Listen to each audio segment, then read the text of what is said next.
Di sini presiden kita Pak Prabowo Subianto harus melihat struktur sosialnya secara jelas, Bapak.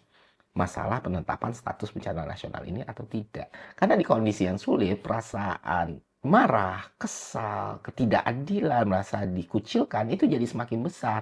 Dan itulah yang menjadi penyebab kenapa masyarakat di Pulau Sumatera sangat mendesak Pak Prabowo untuk mengambil atau melakukan tindakan dengan menetapkan bencana ini sebagai bencana nasional. Karena kita tahu ketika itu ditetapkan jadi bencana nasional, maka penanganannya sebetulnya di pemerintah pusat dengan kemampuan fleksibilitas dan kewenangan yang jauh lebih besar. Sehingga tindakan cepat bisa dilakukan. Walaupun itu punya cost-nya juga ya teman-teman. Menetapkan satu bencana itu jadi bencana nasional, itu punya PR yang harus diselesaikan. Salah satunya shock di ruang fiskal kita. Kedua, budget shifting. Ketiga, program prioritas ini semua kan harus berubah karena bencana nasional tadi.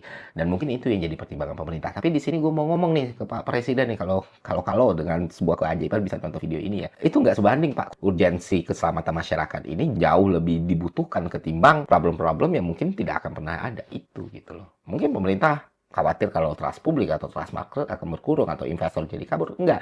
Justru di tahun 2025 ini dari pola yang kita lihat di seluruh dunia ketika pemerintah bisa merepresentasikan bahwa mereka government yang bisa merespon semua kebutuhan dan kritik masyarakat dengan cepat, investor malah percaya gitu. Investor akan selalu percaya dengan pemerintah yang dicintai rakyatnya dan dipercaya rakyatnya.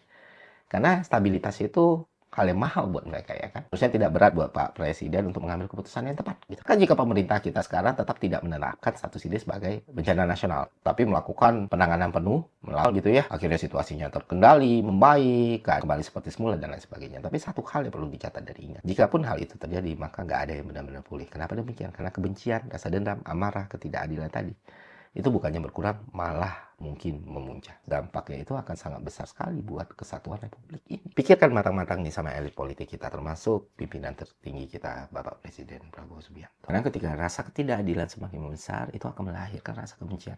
Rasa kebencian melahirkan rasa dendam. Rasa dendam bisa saja jadi bom waktu yang menghancurkan negara ini, walaupun pemerintah sudah berusaha sebaik mungkin.